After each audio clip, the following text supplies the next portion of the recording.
At my baby shower, my husband leaned toward his mother and whispered, "Once the baby's here, we don't need her anymore." He didn't know the kitchen had an echo. He didn't know my godmother was standing 3 feet behind him. And he didn't know that the woman he married had spent the last 8 months being underestimated by someone who had confused her patience for permission. I was 31 weeks pregnant, standing in the living room of a house I had paid for, surrounded by people who were smiling at me, while 2 of them were quietly planning to take everything I had. My name is Sophie Marchand. I'm 32 years old, and until a Sunday afternoon in October, I believed I was building a life with a man who loved me. I was wrong about the love part. I was not wrong about the building. I did all of it. I should tell you about Ethan first, because you need to understand how someone like me ended up standing in a kitchen doorway at 8 months pregnant, hearing her husband schedule her obsolescence like it was a calendar item. Ethan Cross was the kind of man who made eye contact when you spoke, who asked follow-up questions, who touched the small of your back when you walked through a door and made it feel like protection rather than steering. I met him at a nonprofit gala 3 years ago. I was there because I ran the event. I was the development director for a regional children's literacy foundation. I'd built the fundraising program from scratch, tripled the donor base in 2 years, and organized the annual gala that brought in $1.4 million that night. Ethan was there because his firm had bought a table. He worked in commercial real estate, brokerage side, which meant he spent most of his time in rooms full of people who measured each other by their watches. He told me later he'd noticed me first because I was the only person at the event who seemed to actually care about the cause, which was a very good line. I understand that now. We dated for 7 months. He proposed on a Tuesday, not because Tuesdays are romantic, but because he'd just closed a deal and was in the kind of mood where everything feels possible. I said yes. My godmother, Diane Reeves, who had raised me after my mother passed when I was 12, said she liked him, but wanted to wait a year before deciding if she trusted him. Diane was a retired family court judge. She had spent 31 years watching people perform for her bench and had developed a very specific radar for the difference between character and presentation. I told her she was being cautious. She said, "Cautious is what keeps you out of my old courtroom." I wish I had listened more carefully. We married in April. The house was mine, a 3-bedroom Craftsman in Charlotte that I'd bought with savings and a small inheritance from my mother. It was in my name. The mortgage was in my name. The utilities, the insurance, the property taxes, all mine. Ethan moved in after the wedding. He contributed to groceries and his share of dinners out, and I didn't think much about the fact that I never saw a bank statement with his name and mine on the same page. He said he kept his finances separate for tax purposes because of his commission structure. It sounded reasonable. Everything Ethan said sounded reasonable. That was his gift. The pregnancy was planned, or at least I thought it was. I wanted a family. Ethan seemed to want the same thing. He talked about it in the specific, tender way that felt genuine. Names he liked, neighborhoods with good schools, how his father had coached his little league team. He painted a picture of a man who intended to be present. The paint, it turned out, was all he had. The first shift happened around month 5. Ethan's mother, Joan Cross, began arriving unannounced. She lived 90 minutes away in a house that her late husband had paid off before he died,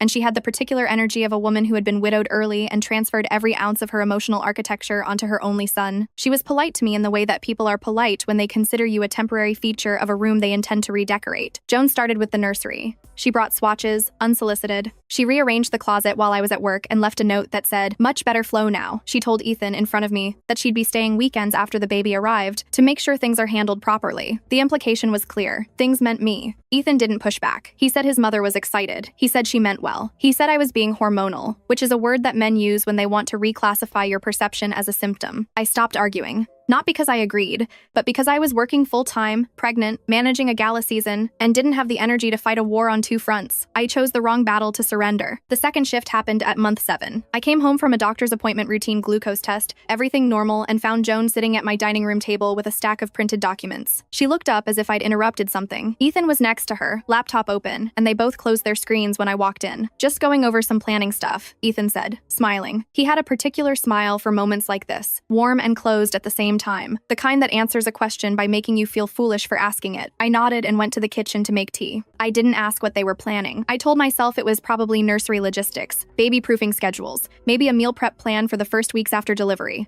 I told myself a lot of things during those months. Most of them were wrong. The third shift, the one that cracked everything, happened at 31 weeks. Diane insisted on throwing me a baby shower. She hosted it at my house, which made sense, and she invited 26 people, including Joan, which I'd asked her to do because I was still, at that point, trying to maintain the fiction that my mother-in-law and I were building something. The shower was beautiful. Diane had done the flowers herself, white ranunculus and eucalyptus. Simple. The kind of arrangement that looks effortless because someone very competent made it that way. There were finger sandwiches and sparkling cider and a cake shaped like a crescent moon because that's what I'd been calling the baby. My little moon. I was in the living room, sitting in the chair Diane had positioned by the window because the afternoon afternoon light was good for photos, opening a gift, a hand-knitted blanket from one of my coworkers when I heard Ethan's voice from the kitchen. The kitchen in my house has an odd acoustic property. The archway between the kitchen and dining room creates a channel that carries sound in a way the builder probably didn't intend. If you stand in the right spot near the dining room entrance, you can hear a whisper from the far counter as if the person is standing next to you. Diane knew this. She had been walking toward the kitchen to refill the cider pitcher when she stopped in the archway, pitcher in hand, and heard what I heard. Ethan's voice, low and casual, the register he used when he was being strategic. Once the baby's here, we don't need her anymore. Then Joan's voice, quieter but perfectly clear. The house is the important thing. We secure that first, then the accounts. Then Ethan again. She has no idea about the filing. Marcus is drawing up the papers this week. Postpartum, she won't fight it. She'll be too tired, too emotional. We give her 60 days and she signs whatever we put in front of her. I was holding the blanket. I remember the texture under my fingers. Soft, cream-colored wool, made by someone who had spent hours on every row because they cared about my baby.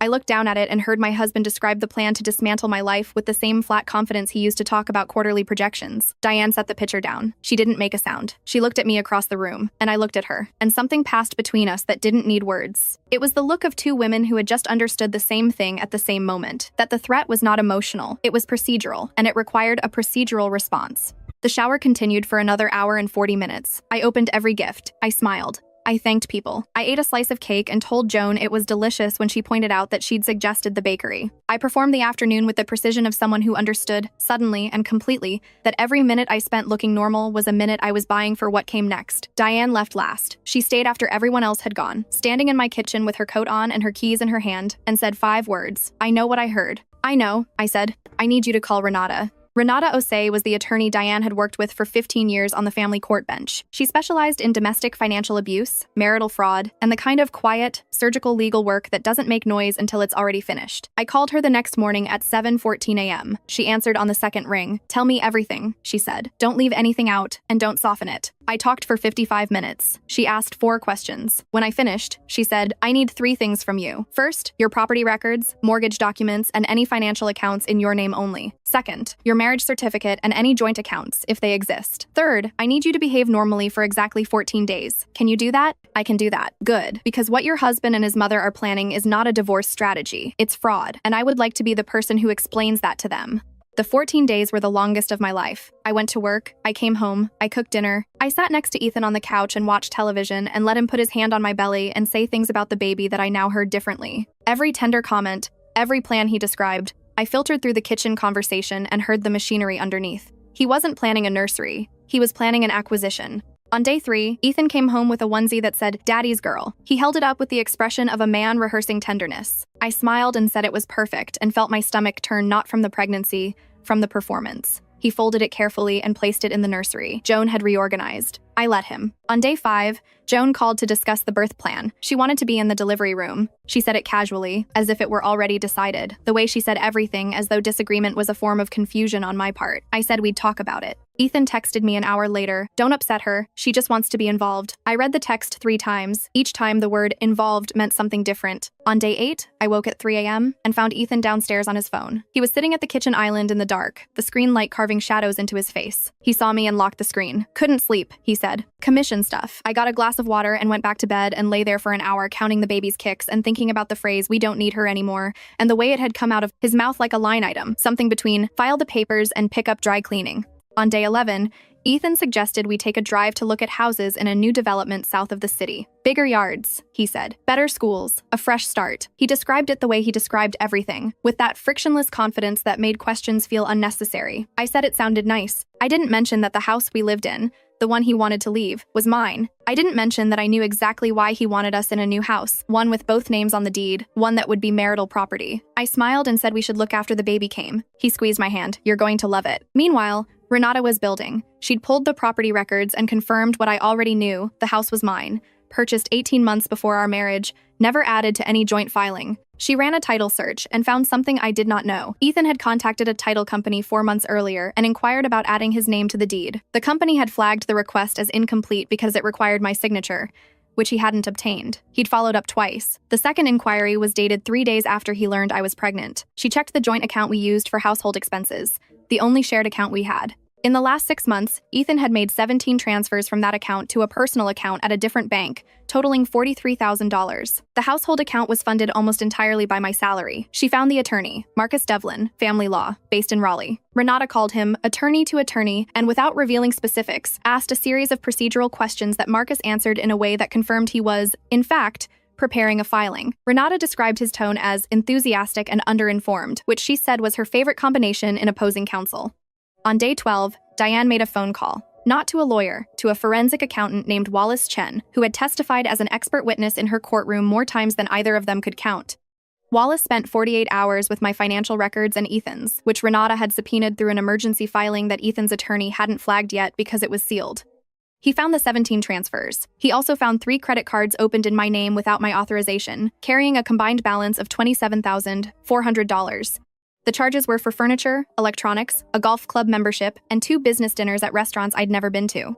On day 14, which was a Wednesday, Renata filed. She filed 4 things simultaneously: a petition for an emergency protective order based on financial abuse and identity fraud, a criminal referral to the Mecklenburg County DA's office for the unauthorized credit accounts, a motion to freeze all joint financial accounts pending investigation, and a cease and desist to Marcus Devlin's office regarding any filing that relied on the fraudulent premise that Ethan had property rights to my home. Ethan found out at 9:20 a.m. On a Thursday, he was at his office. I know the exact time because Renata texted me, served, both of them. Joan was served at her house at 9:22 a.m. by a process server who later told Renata that Joan had opened the door in a bathrobe and read the first page standing in the doorway without moving. Ethan called me 11 times that day. I answered none of them. I watched his name appear and disappear on my screen the way you watch a weather system on a radar. Moving, predictable, no longer dangerous. He texted twice. The first said, "We need to talk." The second, 3 hours later, "Sophie, this is serious." I read them both and set the phone face down on the kitchen counter and made lunch. He came home at 6:15 p.m. I heard the garage door open, then the engine cutting off, then 14 seconds of silence before the car door opened. I think those 14 seconds were him reading the filing on his phone one more time, trying to find the angle. He walked through the door and saw me sitting at the dining room table, the same table where he and Joan had planned everything, with Diane sitting across from me and a copy of the filing in the center of the table, like a centerpiece. The flowers from the baby shower were still on the kitchen counter, white ranunculus, 3 days old, and just starting to curl at the edges. "What is this?" he said, picking it up. His hands were steady. I'll give him that. The performance held for another 4 seconds. "That's everything you were going to do to me," I said. "Documented, filed, and now in the possession of a judge who specializes in exactly this." He turned to the second page, the third. His jaw tightened on page 4, which was the title company inquiry. By page 6, the credit cards, the performance was developing hairline fractures. By the time he reached the forensic accountant's summary on page 9, he set the whole thing down and looked at Diane. "This is your doing." Diane didn't speak. She just looked at him in the way I imagined she had looked at 1,000 men from her bench. Not with anger, not with pity. With the particular patience of someone who has watched enough people lie under oath that silence had become her most effective instrument. She folded her hands on the table. The silence was its own sentence. Ethan tried what men like him always try. He recalibrated. His voice went soft. The charm came back like a reflex, automatic, muscular, the way a salesman's handshake adjusts to match the grip of whoever he's shaking. He said there had been a misunderstanding. He said his mother had been pressuring him, that she'd been in his ear for months, that he'd never intended to follow through. He said he'd been stressed. The market was difficult. The baby was making him anxious. He said he loved me. He said it twice, the second time quieter, as if volume were the variable that had been missing. "You contacted a title company to steal my house," I said. "You opened credit cards in my name. You told your mother I was disposable. Which part of that is love?" He didn't have an answer. He had a face, a very good face, the one he'd used at the gala, the one he'd used at our wedding, the one he probably practiced in mirrors. But faces don't hold up when the documents are on the table. He left that night. He went to Jones. The next morning, Marcus Devlin filed a response that Renata described as a very polite way of saying his client would like this to go away. Renata said no. She said she wanted discovery. She said she wanted depositions. She said she particularly wanted Joan under oath, on the record, answering questions about the kitchen conversation that Diane was fully prepared to testify she had witnessed. Marcus called back an hour later and asked what a reasonable settlement would look like. The criminal referral moved at its own pace. The DA's office assigned an investigator named Detective Laura Simmons, who had been working financial crimes for 9 years and had, Renata told me, a particular intolerance for cases involving pregnant women.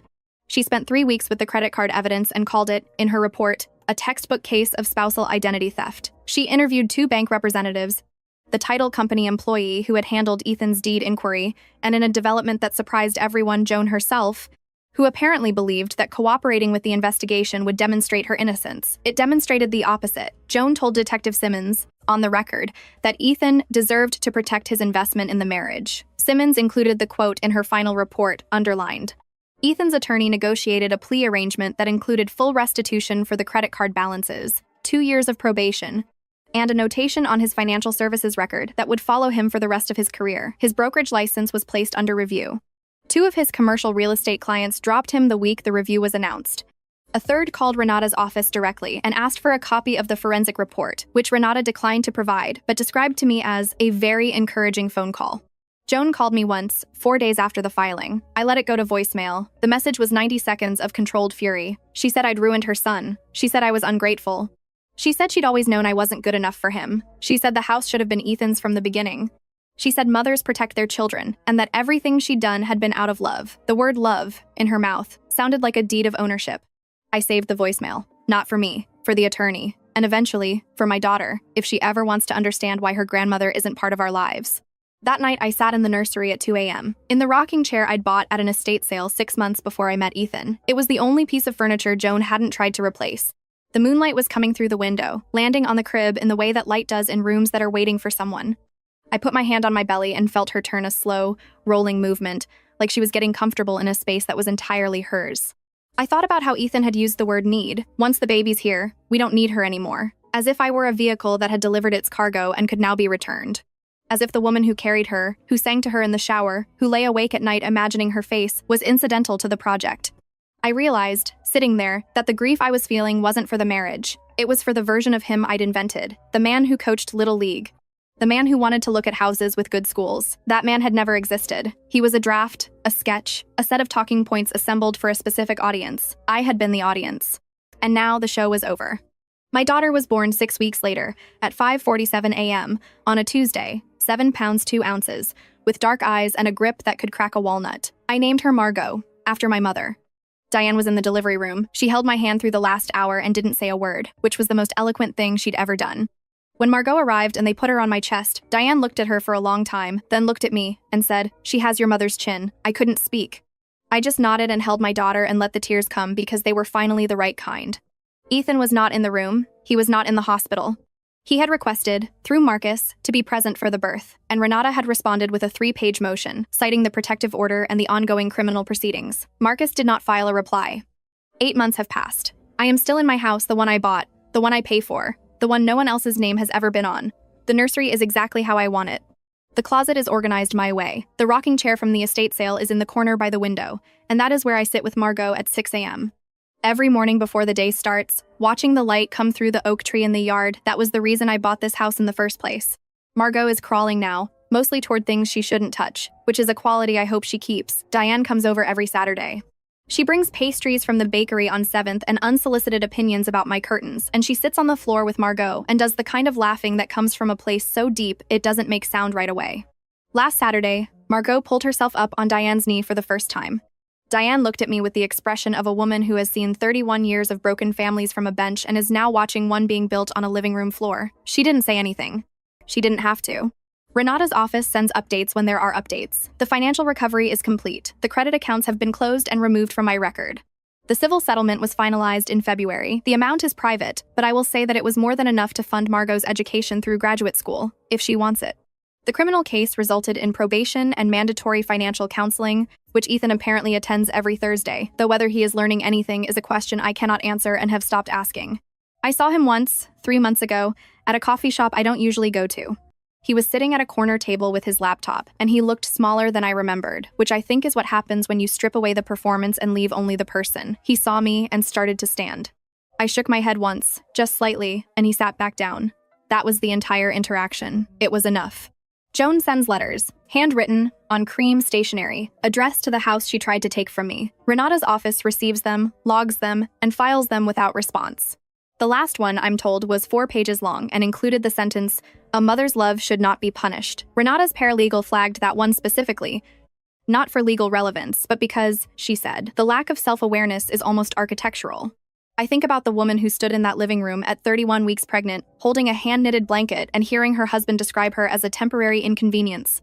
I think about how close it came, how 4 weeks and a slightly different floor plan in that kitchen could have changed everything, if the archway hadn't carried the sound, if Diane hadn't been walking to refill the cider, if I had been the woman Ethan believed I was too tired, too emotional, too soft to fight back. But I wasn't that woman. I was the woman who owned the house, who built the career, who raised the money and organized the gala and signed every check. I was the woman whose godmother was a retired judge with a very particular set of standards and a phone full of the right numbers.